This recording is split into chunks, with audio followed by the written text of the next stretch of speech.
Hello class, today I am going to revise with you Romeo and Juliet part 2. I have revised with you till page number 63. Now page number 63, last line, let us revise.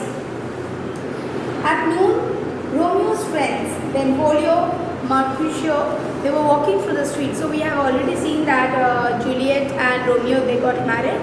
And after that, Juliet was waiting for Romeo.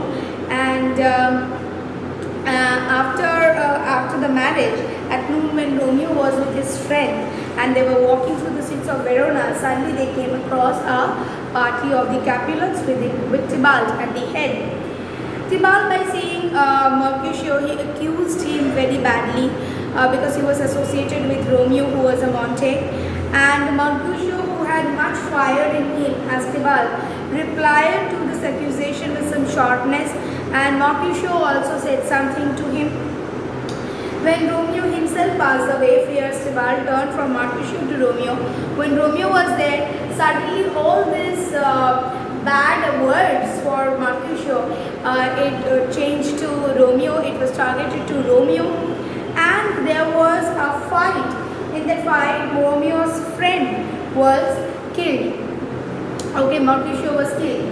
Romeo could not keep his anger and he too attacked Tybalt, and this led to the death of Tybalt.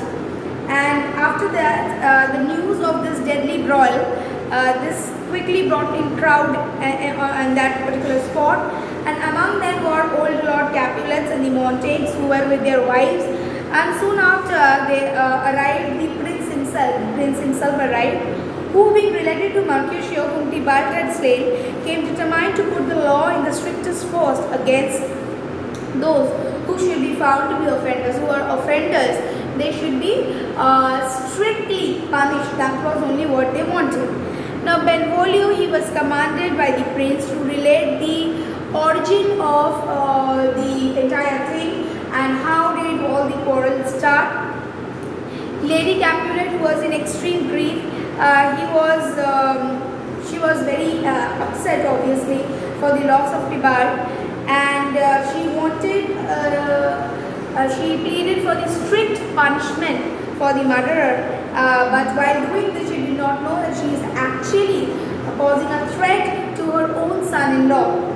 On the other hand, we find Lady Montague, she was pleading for her child's life, and the prince was unmoved for this, and he kind of pronounced a sentence and banished Romeo from Verona. When the tidings reached Juliet, she at first gave away to rage against Romeo. She was very angry with Romeo, who had slain her cousin. She called him a beautiful tyrant and a relentless dove. She was a relentless dove, a lamb with a wolf's nature, and other contradictory names which denoted the struggles in her mind between her love and her resentment. And she gave him many names: a ravenous dove, a beautiful tyrant. All those words you see is a juxtapose. What is a juxtapose? When you use some word, negative and positive together, that's a juxtaposed word, like beautiful tyrant, ravenous dove. Beautiful, a tyrant cannot be beautiful. A dove, raven is a dangerous bird. Dove is a beautiful bird. Lamb and wolf. So all these things are said, and then she realized that whatsoever, at least her husband survived. So this led to some fresh tears, and she was at least happy. Romeo then, he actually took refuge in Friar Lawrence's cell, where he was first acquainted with the news about the prince's sentence, and to him it was equal to death, because if he is not able to go to Verona, he will not be able to meet Juliet.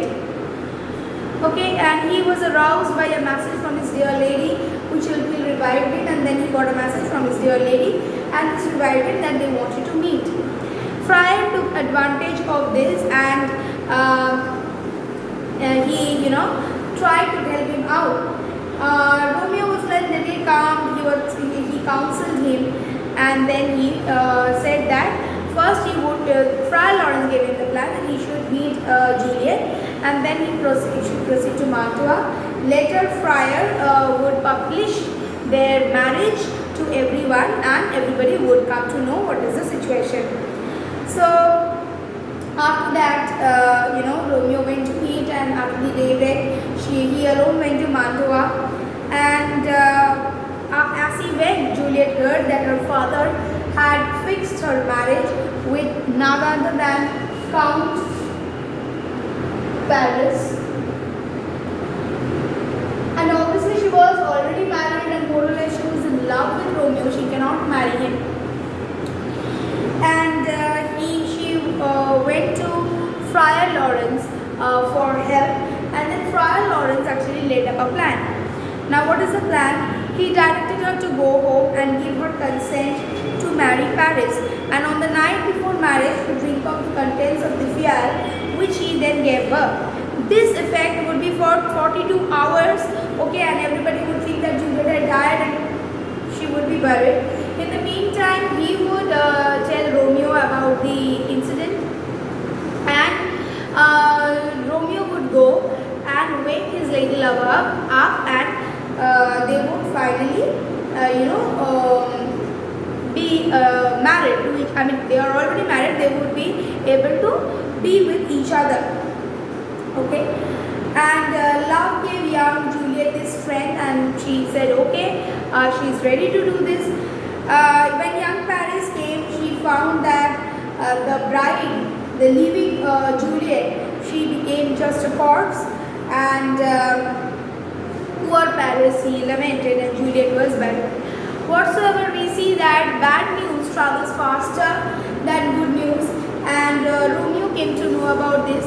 When Romeo came to know, he came to the place where Juliet was buried, and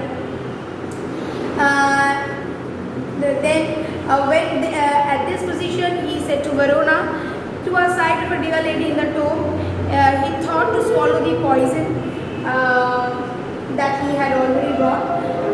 There he met Count of Paris, and they had a little bit tiff with each other, in which the Count of Paris died, and Romeo buried Count of Paris in the grave. Right? And after this, Romeo took his last leave from his lady, and he swallowed the poison, whose operation was fatal. When 42 hours were over and Juliet finally became lively, she could understand that it was none other than that Romeo had died. So she took a dagger and she killed herself. Then the guards, in the meanwhile, there was Friar Lawrence also, who by seeing so many people crowded at this place, he fled away. And the people, both the family, the heads were called, and they were all there. Friar Lawrence then told them everything about their marriage, and finally both the families, they buried their long strife in their children's grave. So in this part we see the most important section is fight with Romeo and his friends Antiban. Then we see that Benvolio, he was commanded by the prince to speak the truth. We find Romeo was banished, and reaction of Juliet, that is the joy of drop of joy that her husband gave. And then there was a plan of Friar Lawrence, which led to so many consequences, and eventually both the families buried their hatred and joined hands, and they became friends. So this was the revisional video. Along with this video, you will get one PDF. So please see the important questions in your PDF. Try to write them on your own, and all the best for your examination.